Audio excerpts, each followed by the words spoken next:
ओम समानो मंत्र समेति समानि समानं मनः सचित्तमेषां समानं मंत्रं भीमंत्रेय वै समानेन वो हविषा जुहोमि। जय संशक्ति। आज हम मेरी साधना का 108वां अवतरण लेते हैं। क्षितिज के उस पार वह मदिरालय है जहां सुनते हैं जीवन की मस्ती बंटती है। तो चलूं छक कर पी जाऊं आज उसे। मैंने अपनी गति द्विगुणित, त्रिगुणित और चतुर्गुणित की, पर वह क्षितिज तो दूर ही जा रहा है। अच्छा, विमुख हो दौड़ने लग जाऊं विपरीत दिशा में। देखो, वह मदिरालय सहित क्षितिज ही मेरे पीछे दौड़ रहा है। नहीं ठहरूंगा। वे प्राप्ति इच्छुक और मैं प्राप्य हूं। अब दौड़ने दूं उन्हें ही अपने पीछे। इस अवतरण में साधक संसार के भौतिक सुखों की बात कर रहा है। ऐसे सुखों का उसे अनुभव नहीं है। वो केवल सुनी सुनाई बात कर रहा है। इसलिए वो ये कह रहा है कि क्षितिज के उस पार वह मदिरालय है जहां सुनते हैं जीवन की मस्ती बंटती है। ऐसा उसने लोगों से सुना है। जीवन में कई बार व्यक्ति दूसरों से सुनकर, देखकर, उनके क्रियाकलापों को अनुभव करके उनमें उसको सुख दिखाई देता है। यह मानवीय प्रवृत्ति है कि दूसरे जो भी कुछ कर रहे हैं वो उसे अच्छा दिखाई देता है। कई बार हमने बड़े बुजुर्गों से कहते भी सुना है कि दूसरों की थाली में घी ज्यादा दिखाई देता है। वे सुखी दिखाई देते हैं तो साधक उन्हें मस्त देखता है, इसलिए उसका मन भी उधर डिगायमान होता है। या फिर कई बार लोग भी इस प्रकार का छलावा देते हैं, उसको बुला लेते हैं, आओ इन सुखों का आनंद लो। इसलिए भी वो उधर बढ़ने की चाह रखता है। तो चलूं छक कर पी जाऊं आज उसे। क्षितिज के उस पार। क्षितिज अपने आप में एक भ्रम ही है। क्षितिज का मतलब होता है जब हमको एक दूरी पर आकाश और जो पृथ्वी है, धरती है, वो मिलते हुए दिखाई देते हैं। वास्तव में मिले हुए नहीं है वो। ज्यों ज्यों हम उस क्षितिज की ओर बढ़ेंगे तो वह क्षितिज भी आगे बढ़ने लगता है। जितना हम चलेंगे उतना ही वह भी क्षितिज भी चलेगा, और जिस गति से हम चलेंगे उसी गति से वो हमसे दूर हो जाएगा। तो इस अवतरण में जो साधक है वो यही कह रहा है कि ऐसा उसने सुना है कि बहुत दूरी पर एक मस्ती का स्थान है, एक सुख का स्थान है, इसलिए मैं भी उस मस्ती को बटोर लूं या बटोरने चलूं और उस मस्ती का पूर्ण रूप से लाभ लूं। तो चलूं छक कर पी जाऊं उसे। उस मस्ती का मैं पूर्ण रूप से लुत्फ उठाऊं। जिसने जीवन में कभी मस्ती देखी नहीं, जिसे जीवन में इस प्रकार की कोई मस्ती मिली नहीं, या जिसे किसी इस प्रकार की किसी वस्तु का अभाव है, वो उसे पाने के लिए उतना ही उतावला होता है और फिर मात्रा की सीमा है उसको भी तोड़ देता है। इसीलिए कह रहा है कि छक कर पी लूं, एक साथ इतना पी लूं कि आगे फिर जरूरत पड़े या नहीं पड़े। इसलिए जो साधक है वो उधर ही अपनी गति को बढ़ा रहा है।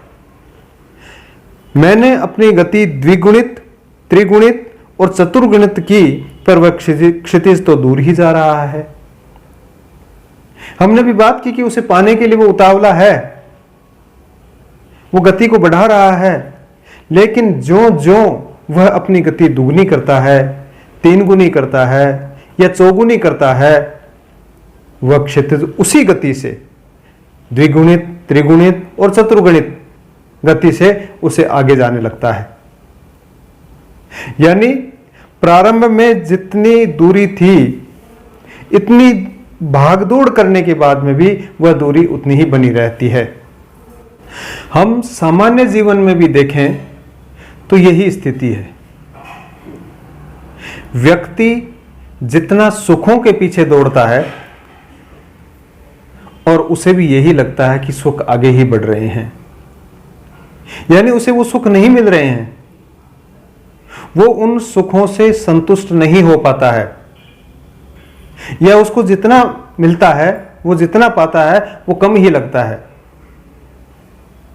हर व्यक्ति को इन सुखों की जो सुख हैं उनकी कमी ही महसूस होती है। उसे लगता है कि वह जो पाना चाहता है वो अभी मिला नहीं है, बिल्कुल उस क्षितिज की तरह ही। जिस गति से वो उन सुखों के लिए दौड़ लगाता है, उसी गति से वे सुख भी उससे दूर भागते हैं। अच्छा, विमुख हो दौड़ने लग जाऊं विपरीत दिशा में, देखो वह मदिरालय सहित क्षितिज ही मेरे पीछे दौड़ रहा है। लेकिन इसके विपरीत अगर ये दौड़ लगानी प्रारंभ कर दे तो वो ये देखता है कि वो क्षितिज उस मदिरालय, उस सुख, जो सुख का भंडार था, उसके सहित ही उसके पीछे दौड़ने लगता है। हमने भी कभी इस प्रकार का अनुभव किया हो कि जब उस क्षितिज के सामने चलकर जाते हैं तो वो क्षितिज दूर जाता प्रतीत होता है, और उस क्षितिज से यदि विपरीत जाने का प्रयास करते हैं तो वो हमारे पीछे, वो क्षितिज है, वो सारी प्रकृति के सहित उस हमारे पीछे चलने की ओर प्रतीत होता है।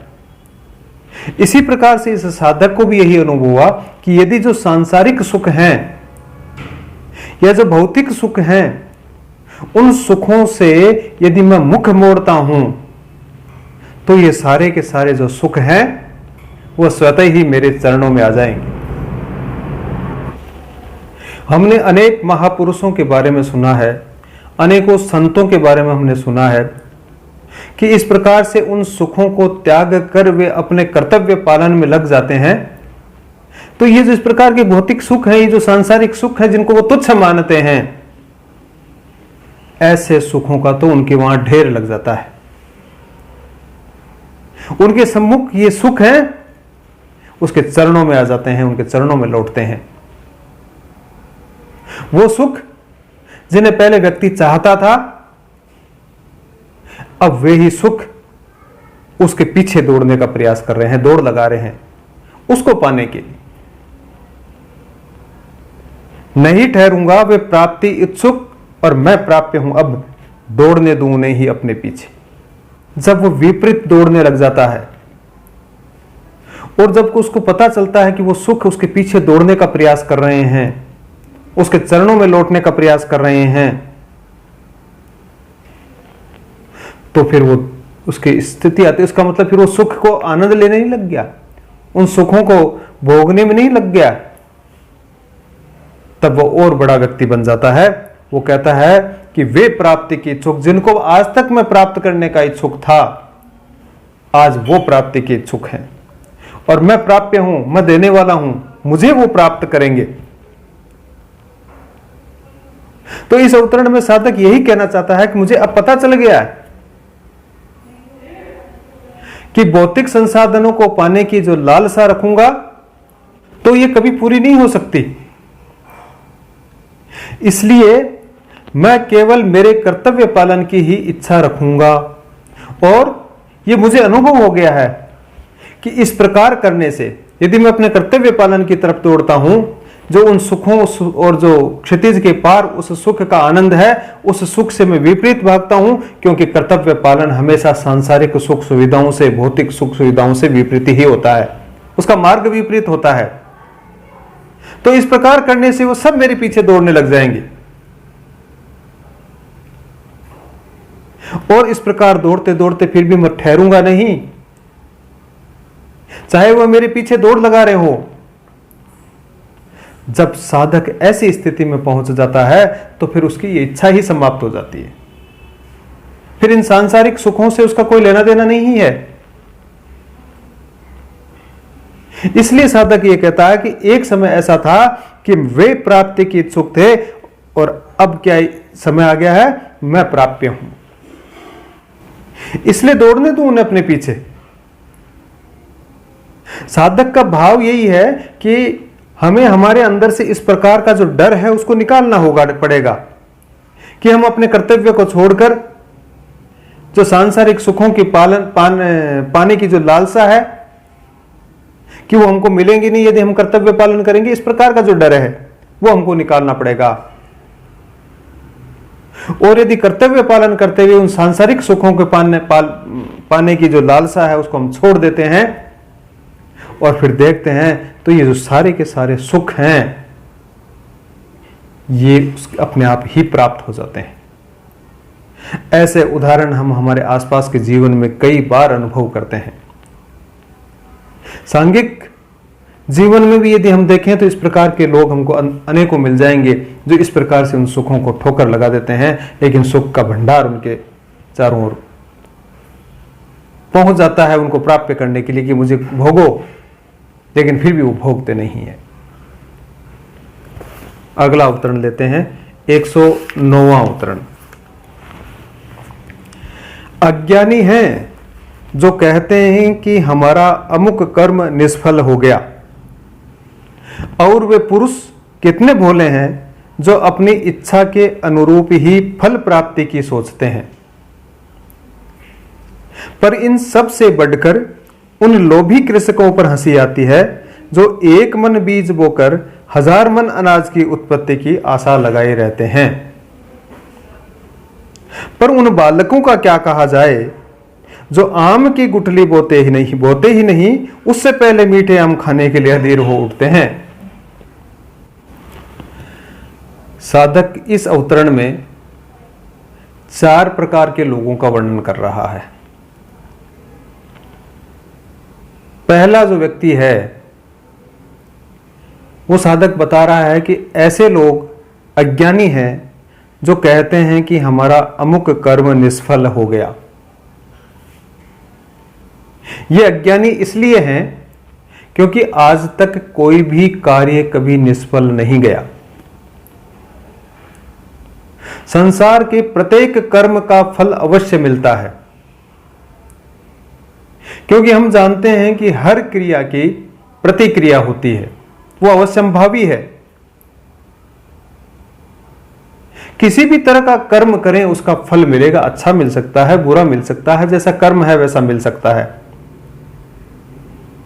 ऐसा हो ही नहीं सकता कि हम समुद्र में या नदी में कोई पत्थर फेंकें, पानी में यदि पत्थर फेंके उससे लहरें नहीं उठे। एक हमने क्रिया की है पत्थर फेंकने की और उससे वापस प्रतिक्रिया आती है। इसलिए जो ऐसे व्यक्ति हैं उन व्यक्तियों को साधक अज्ञानी बताया है। दूसरे प्रकार के लोग वे हैं जो अपनी इच्छा के अनुरूप फल चाहते हैं। साधक कहते हैं कि वो पुरुष कितने भोले हैं जो अपनी इच्छा के अनुरूप ही फल प्राप्ति की सोचते हैं। ऐसे लोगों को साधक ने भोला कहा है, क्योंकि फल कभी भी अपनी चाह के अनुसार नहीं मिलता है। जैसी ईश्वर की चाह होती है वैसे ही होता है। गीता के 18वें अध्याय के 13वें और 14वें जो श्लोक है उसमें भगवान ने किसी भी फल के लिए 5 कारण बताए हैं। 13वां जो श्लोक है वो है, पंचैतानि महाबाहो कारणानि निबोध में सांख्य कृतांते प्रोक्तानि सिद्धये सर्व कर्माणाम। कि जो कर्म है उन कर्मों का अंत करने वाले सांख्य सिद्धांत में जो संपूर्ण जो कर्मों की सिद्धि है या फल है उसके लिए 5 कारण बताए हैं। ये 13वें श्लोक में भगवान अर्जुन को कह रहे हैं। और 14वें जो श्लोक है उसमें वो क्या 5 कारण है वो बता रहे हैं। 14वां जो श्लोक है 18वें अध्याय का, वो है अधिष्ठानम तथा कर्ता कर्णम च पृथक विदम विविधाश्च पृथक चेष्टा दैवम चैवात्र पंचमम। अधिष्ठानम तथा कर्ता, अधिष्ठान यानी आधार, कर्ता, कर्ता का मतलब होता है जो करने वाला है। तीसरा आता है इसमें कर्ण, कर्णम, कर्णम का मतलब होता है कि जिससे किया जाता है, जैसे हमारे शरीर में हमारी इंद्रियां हैं वो इस प्रकार का सारा कार्य करती है, जो इंद्रियों का कर्णम च पृथक विदम। और विविधास पृथक चेष्टा, अगला आता है विविध प्रकार की चेष्टाएं, कि जिस जिस प्रकार से हम काम करते हैं, कोई किसी प्रकार की चेष्टा करता है, कोई किसी प्रकार की चेष्टा करता है। ये सारी जो चेष्टाएं हैं वो किस ओर जाती है, वो चेष्टाएं कैसी कैसी चेष्टाएं हैं। तो करने वाला कौन है, वो उसका बेस क्या है, आधार क्या है, वो जिससे करता है वो साधन क्या है,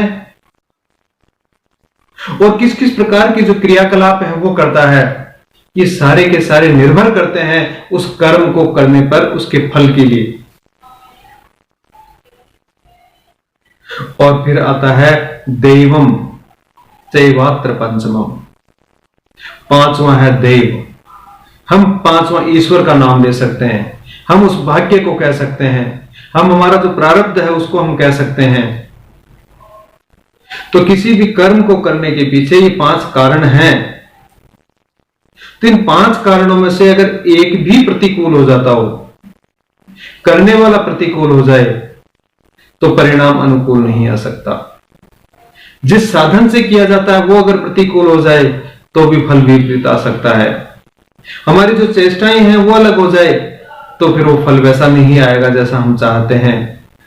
और उसके बाद में जो देवम है, जो हमारा भाग्य है, हमारा प्रारब्ध है, वो भी उसका अनुकूल होना चाहिए, अन्यथा वो परिणाम नहीं आ सकता है। इसलिए जो ऐसे लोग हैं उनको भोला कहा है साधक ने। पर इन सब से बढ़कर उन लोभी कृषकों पर हंसी आती है जो 1 मन बीज बोकर 1000 मन अनाज की उत्पत्ति की आशा लगाए रहते हैं। तीसरी प्रकार के जो लोग जो साधक बता रहा है, ऐसे लोग उन लोभी कृषकों जैसा बताया गया है जो 1 मन बीज बोकर भी 1000 मन अनाज की उत्पत्ति की आशाएं लगाए रहते हैं। ऐसे वे लोग हैं जो कम कीमत से में ज्यादा प्राप्ति की इच्छा रखते हैं, कम मेहनत में अधिक फल की इच्छा रखते हैं।